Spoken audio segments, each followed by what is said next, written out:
Baik, Assalamualaikum warahmatullahi wabarakatuh. Waalaikumsalam warahmatullahi wabarakatuh. Alhamdulillahirabbil alamin wa bihi nasta'in wa ala umurid dunya waddin wassalatu wassalamu ala khatamil anbiya'i wal mursalin sayyidina Muhammadin wa ala alihi wa sahbihi ajma'in. Amma ba'd. Perkenalkan, nama saya Muhammad Bintang Marhadi dari Sekolah Tinggi Ilmu Tarbiyah Insida Jakarta Timur. Baik, di sini di samping saya ada narasumber. Beliau sebagai seorang guru dan salah satu guru di Sekolah Dasar Negeri 10 SD Pondok Kelapa 10 Pagi. Nah, beliau sebagai guru agama dan kami di sini akan melaksanakan wawancara yang bertema menjadi guru profesionalisme di era modern. Oke, Bapak, sebelum pertanyaan, bolehkah Bapak memperkenalkan diri terlebih dahulu? Ya, terima kasih Bapak. Sebelumnya Assalamualaikum warahmatullahi wabarakatuh. Waalaikumsalam warahmatullahi wabarakatuh. Nama saya biasa dipanggil Pak Freddy. Usia 52 tahun. Saya sudah mempunyai 4 orang anak. Ya, demikian perkenalannya. Oke, baik. Langsung saja ya Pak, agar menyingkat waktu. Pertanyaan pertama, apa motivasi Bapak yang mendasari Bapak untuk menjadi seorang guru? Ya, motivasinya banyak sekali, diantaranya adalah keluarga. Sama orang tua saya dulu menginginkan anaknya menjadi seorang guru. Memang pada masa itu sangat sulit dalam perjuangannya untuk menjadi seorang guru. Makanya bapak saya betul-betul menginginkan salah satu anaknya ingin menjadi seorang guru. Makanya termotivasi banget, itu tantangan pribadi buat saya. Yang kedua, keluarga. Kita tahu seorang guru itu perjuangannya untuk keluarga itu pasti. Selanjutnya, saya pribadi beranggapan menjadi seorang guru itu merupakan tugas yang mulia, ya, karena selain membentuk karakter anak, mendidik, serta membimbing anak untuk kalau boleh dibilang program pemerintah untuk mencerdaskan anak bangsa. Juga Allah berfirman dalam Al-Qur'annya yang artinya barang siapa yang mempunyai ilmu, insya Allah derajatnya akan diangkat oleh Allah Subhanahu wa Ta'ala. Itu menjadi motivasi pribadi dari saya. Oke. Baik, pertanyaan selanjutnya Pak, bagaimana background pendidikan Bapak sampai saat ini? Ya, background pendidikan saya dulu diawali dari sekolah SD kurang lebih 6 tahun. Pas ketika kelas 4 SD. Boleh disebutkan Pak nama SD-nya? Ya, dulu waktu itu SD-nya SD Malaka ya, SD Malaka Jaya 01 Pagi. Itu kurang lebih tahun 79 atau 80-an. Lalu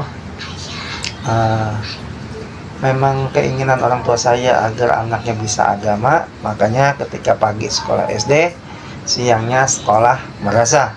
Otomatis pagi masuk SD, pulang sholat zuhur, makan istiqomah, lalu siangnya sekolah madrasah sampai dengan lulus MI. Nah, kebetulan MI-nya di Madrasah Ibtidaiyah Rodoto Falah, Kampung Rawadas, daerah Pondok Kopi juga. Lalu selesai itu MI 6 tahun, lanjut ke MTS. Dalam sekolah umum itu bisa setingkat dengan SLTP atau sekolah SMP. Kurang lebih 3 tahun, dilanjut lagi sekolah aliyah 3 tahun, tingkat SMA, lanjut tahun 97 kalau nggak salah, saya mulai kuliah. 2 tahun kemudian orang tua saya meninggal, saya kuliah lanjut lagi pada tahun 2012. Belum lama, itu pun biaya sendiri dan sudah berkeluarga. Alhamdulillah tahun 2014 saya selesai dan wisuda. Jadi alhamdulillah punya titel, ya boleh dibilang titel sarjana S1. Berarti S1-nya jurusan tarbiyah ke pendidikan Islam. Pendidikan Islam. Oke, baik. Itu berarti pas wisuda itu tahun berapa, Pak? Tahun 2014. 2014. Ya. Oke, baik. Untuk pertanyaan selanjutnya, bagaimana strategi pembelajaran yang Bapak terapkan di dalam kelas untuk mendidik para peserta didik yang ada di Iya. sekolah? Strategi kita memang sebelumnya ya kalau kita mengajar harus mempersiapkan segalanya, terutama materi, modul, RPP itu harus kita persiapkan sebagai seorang guru. Tanpa itu kita nggak akan bisa mendidik atau membimbing anak-anak atau peserta didik kita semuanya. Strategi yang sering saya ajarkan adalah strategi ceramah. Ya. Di samping kita juga ada modul menggunakan slide dan lain-lain segala macam yang mendukung tentang untuk kemajuan anak-anak atau peserta didik semuanya. Jadi ya hampir 60% atau 70% kita strateginya dengan menggunakan ceramah dan media sosial yang ada. Demikian. Oke, baik. Bagaimana pengalaman Bapak dari awal mengajar, itu tempatnya di mana dan menjadi apa saat itu hingga saat ini Ya. pengalamannya? Kebetulan dulu awalnya memang Allah kasih jalannya. Awalnya sih basic saya pramuka, pembina pramuka saya dari tahun 90-an. Saya udah mulai ngajar, memang saya senang menghadapi anak-anak seperti itu. Ya kita jalanin walaupun ngajarnya baru ngajar ekskul pramuka. Sampai belasan tahun saya lama itu mengajar. Pada tahun 2014 saya dapat tawaran dari seorang kepala sekolah. Ya ngajar di sekolah itu ngajar pramuka. Baru 3 bulan kemudian saya ditawarkan untuk ngajar agama. Ya, alhamdulillah saya memang basicnya ditanya juga memang sebelumnya basic hanya apa Pak, basic saya dulu S1 agama. Sempat nggak percaya tuh Pak sekolah, tapi ya saya buktikan dengan bukti legalitas saya bahwa saya sudah S1. Lalu selain ngajar agama, saya juga dipinta untuk ngajar olahraga, paskibra, pramuka, ya otomatis 4 bidang studi itu Banyak saya juga kuasai, ya, Pak, ya. Alhamdulillah, memang menguasai lah. Iya, iya. Demikian. Oke, selanjutnya Bapak, di zaman sekarang kan zamannya itu teknologi ya Pak.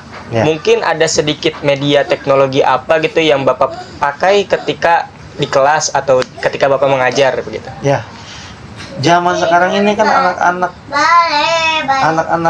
Indonesia ini kan udah sangat maju sekali ya, apalagi dalam menggunakan medsos.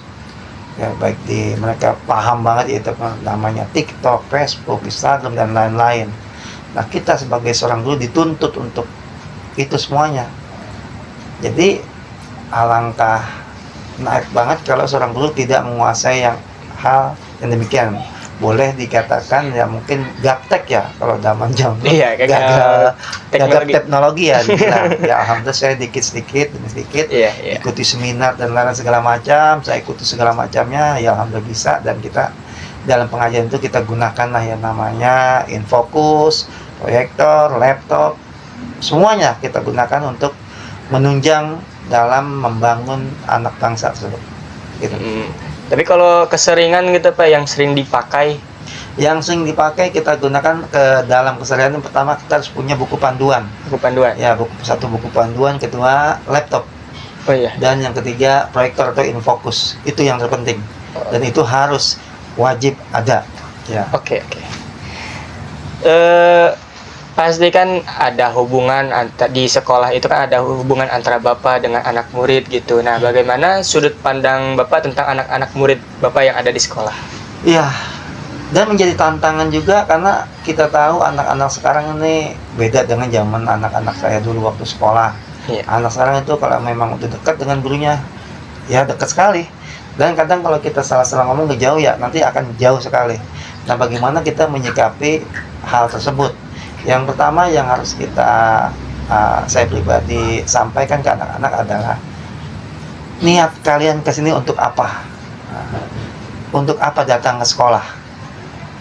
Kalau mereka jauh untuk belajar di rumah juga bisa. Tapi kalau niat kalian untuk mencari ilmu, disinilah tempatnya. Jadi, hubungan baik antar guru kemudian itu kita harus landasi dengan kasih sayang, dengan cinta.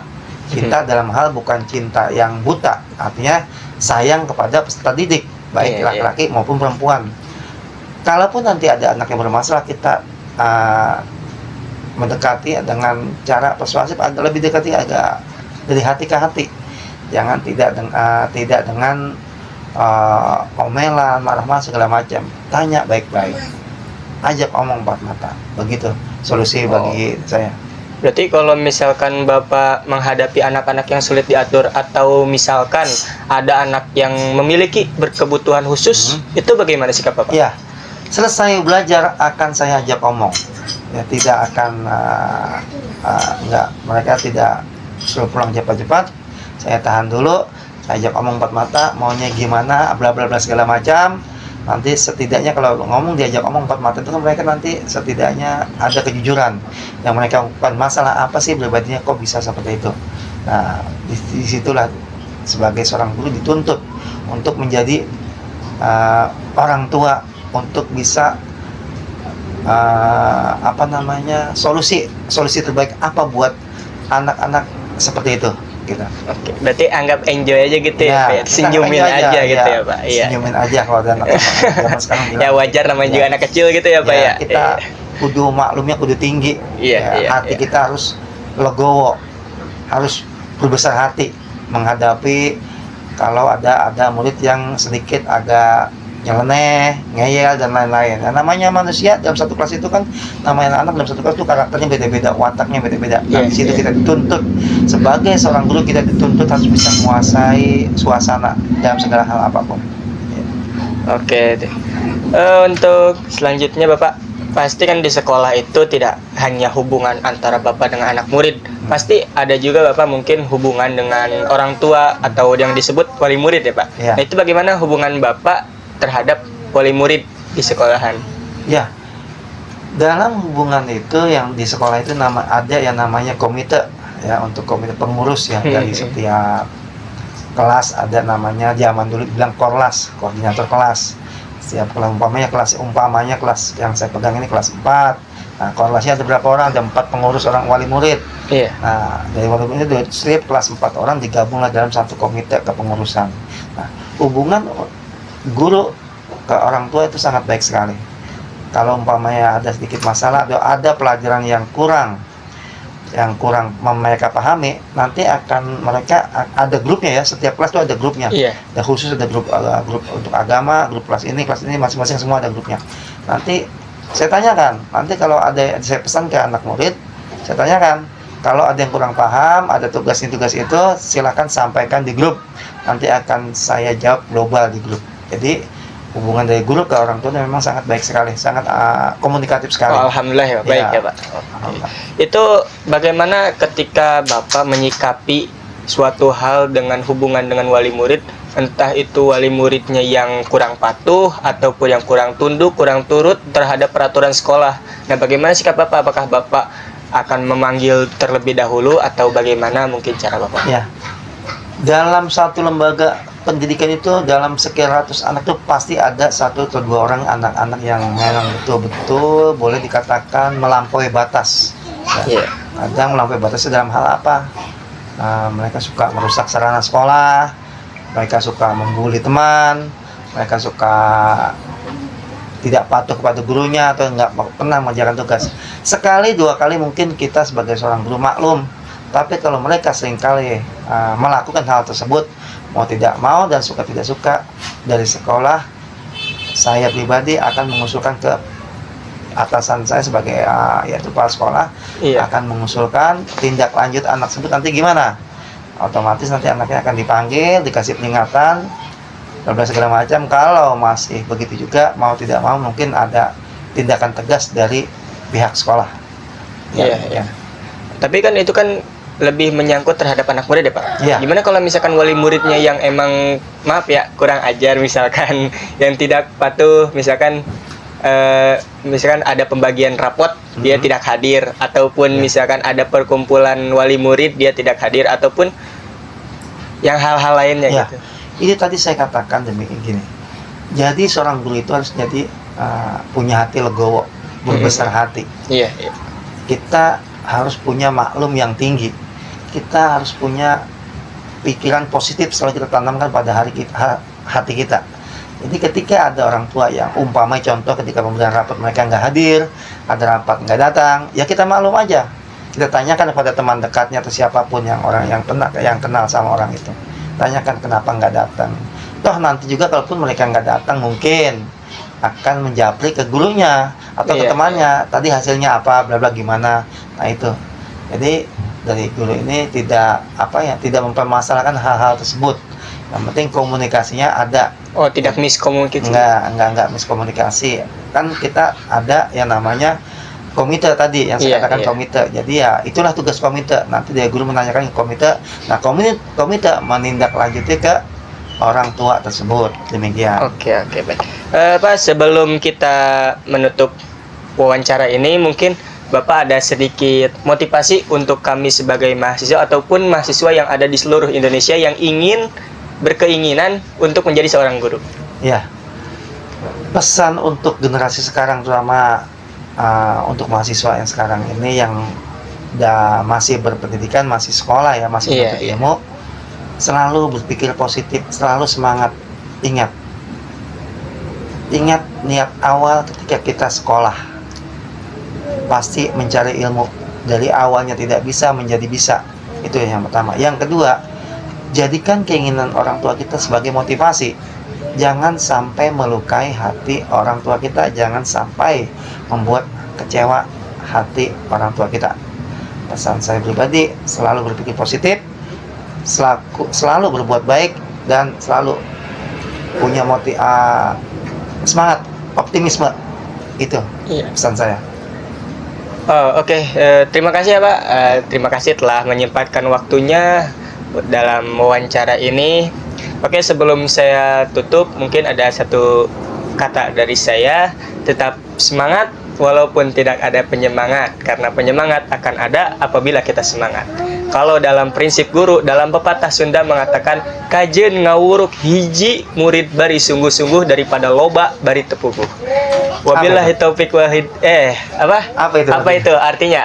Artinya itu, kalau menurut di bahasa kita ya, lebih baik mengajar satu murid kita sambil sungguh-sungguh mengajarinya, daripada kita mempunyai banyak murid tapi kita kan kadang kita tidak teratur dalam mengaturnya.